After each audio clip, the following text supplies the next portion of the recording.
agree with what Milton was saying. I think when I went to New York, they were talking a lot about transmedia and talking a lot about how YouTube and Facebook and Twitter and your author's website can help to build, I guess, what you call your tribe. And so now it's getting to the point where authors are bringing in their readers to their website, and they're able to communicate with them in a way that they never had to before. And so I think speculative fiction for African Americans will probably grow just because people will be able to now find you, and you don't have to deal with that person from Tor or that publisher who didn't want to put your work out there.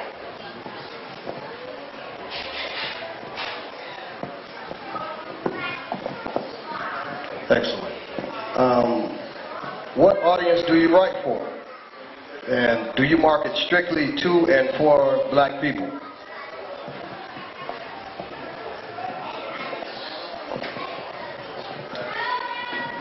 Well, my book is well, it's called Small Town Planet Earth, and it's for anyone who wants to address getting past fear, or not letting fear be your boss. It subliminally gives you an example of not letting fear be your boss, and it's in a mystical fantasy format, and it's for everybody. I mean, I was interviewed, and they told me that it's really good for black males. I notice in my book and in my play, I tend to really expound without realizing it on male-to-male relationships. Men having good best friends that are males. And like in this book, there's an area where there's Martin and his best friend Everton, and Everton is going through something really, really deep, and Martin thinks to himself, he goes, you know, I really don't feel like, I don't want to go through this emotional thing, but this is my best friend, so I have to be there for him because he's my friend. You know, so I'm hoping that a lot of males will read it, but it's for all people, but I would really like black males to read it. My novels tend to be for young adults, and like she's talking about a girl who's got kick butt. XJ is a kick butt type girl, but I think that boys would really appreciate or enjoy that. Actually, though, I even write for my grandmother, so she's like in her late 70s. So anyone who reads and wants to purchase.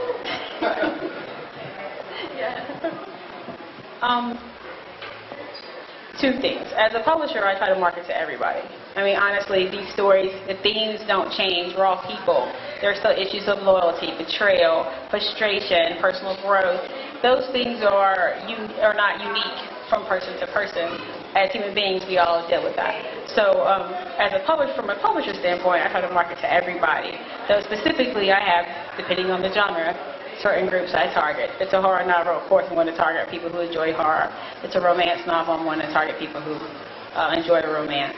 But as a company, I try to target it towards as many, cast a wide net, and try to get as many people interested as possible. From an author viewpoint, though, my heroines are, they're women, and they're strong women. So I try to market that towards women. Not just black women, but women in general, because again, that sense of ownership, that I control what happens to me, that I am empowered, that is not unique to black women, that is unique to women in general.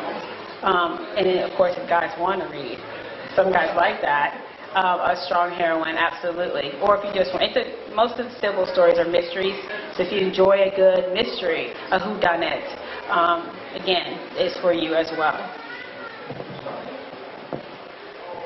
My specific market is for black males. I basically target my writing for that. From a publisher standpoint, I'm like Nicole. I market my books to everybody, but I expect a certain response from a certain group. When you become a publisher, you're going to small business, and the best way to run a small business is to focus on a target audience and grow from there. So my target audience is black males, but I've seen my books expand far beyond that. And I think that comes from the fact that, because the bottom line, like everyone said here, a good story is a good story. You tell a good, interesting story, anybody can relate to that story. And they can find something in that story from the characters and what the characters are going through, from the setting. There's something about that story will resonate with them.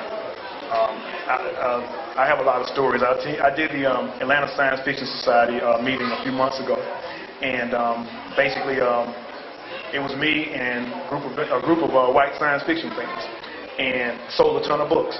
And that's when I found out there was a disconnect between the readers and the publishers, because it was just stated to me point blank, we don't care who wrote the book, what the characters look like, as long as it's a good story and it's told well, we'll buy it. And these people were familiar with Octavia Butler and Steve Barnes and every other black science fiction writer and fantasy writer. They were familiar with them because these were good writers that wrote good books, and they wanted to read them.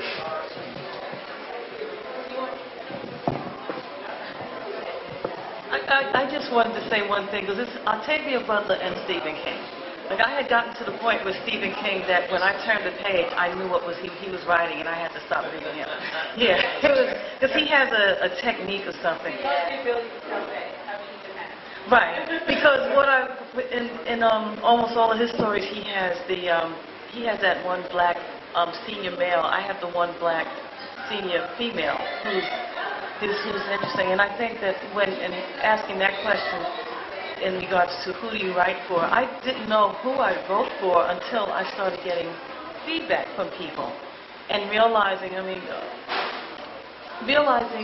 from the feedback that people received gave me who I was writing for, or who was receiving the message. And it was interesting because, again, I received more feedback from males. Yeah, but I have a lot of females who have read it, but when males give feedback, and I guess it's like you were saying, that a lot of males you don't expect them to read, so when I get feedback from a male, it hits me differently and stronger because it's so real. Not that females aren't so real, but it's just so different. Yeah. So just to piggyback on what Milton said, I go to a lot of science fiction conventions, and many, many times I'm the only in the room or on the floor. I'm the only person. But I still manage to sell many, many books to everyone there. So I'll have bring 24 books. I might sell 20. But so who am I selling them to? I'm the only person of color at the whole convention. Well, I'm selling them to other people because it's not about what my characters look like, and in some instances, it's not about what I look like. This sounds like a really good story. We've been reading, we talked about this, we've been reading speculative fiction forever where none of the characters look like us. Well, why were we reading it? Because they were very good stories, right? So the reverse is also true. Am I purposely targeting, white readers? No. But if I'm at a convention and I'm trying to sell books, they only care about the story. They only care about the story. Oh, that sounds interesting. And you have a sale. So we know that at conventions, everybody will buy. Except now, how do we get us to read more? We know that there are many of us who don't or won't read speculative fiction because we don't have characters that look like us.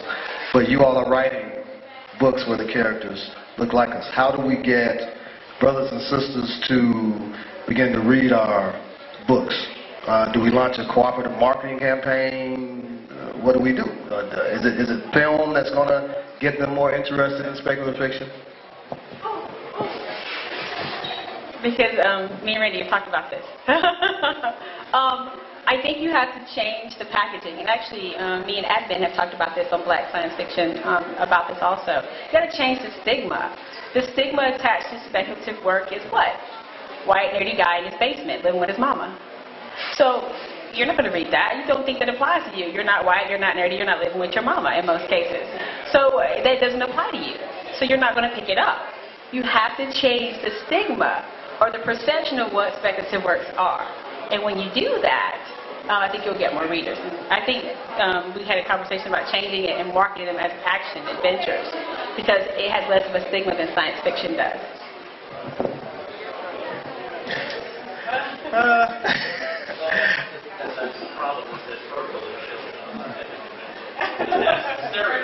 Well, with me, I'm kind of, I grew up, I think I'm kind of an oddball because I had a lot of black people saying, well, I was the only person that read science fiction growing up.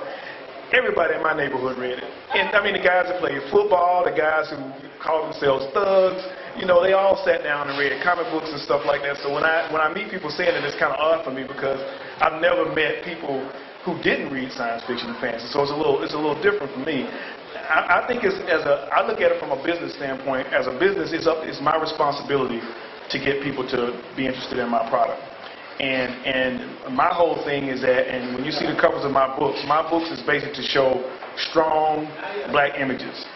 And if people know how marketing folks do in the industry, whenever there's a cover with a black person on it, either you don't see their face, or you see their back, or it's no person on there at all, because that's basically your mainstream publisher trying to disguise it and not scare other readers away. But with me, it's just the opposite. I want it to be like, bam, here you go, you know, brother on the cover with a spear in his hand or something like that. You know, I want people to know exactly what they're getting. But I think by doing that, I basically kind of like draw my line in the sand, and I give people a powerful image. And I think that image kind of, when people see that, I think black people are drawn to it.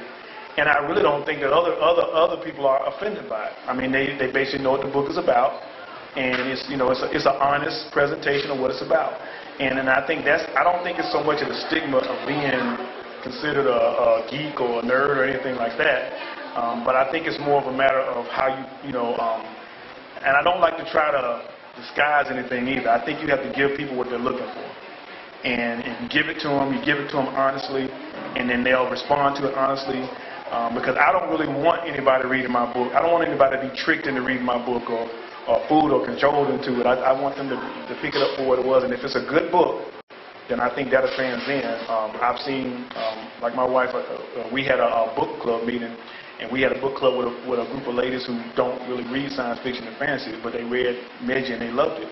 You know, and I think that we just have to, as a probably kind of rambling, but as a company, it's our responsibility to get it out there and present it honestly, and then, you know, just reap the benefits of whatever customers that we draw. I know that for me, I deal with books so much for so many years. One of the things that I noticed, there's a new imprint called Kamani True, and that is specifically geared towards African American teens. And so I would look at these books, and they would come in, and they would have invariably lighter-skinned African Americans, or they did a lot of whitewashing sometimes. But they had these kids in these really cool poses.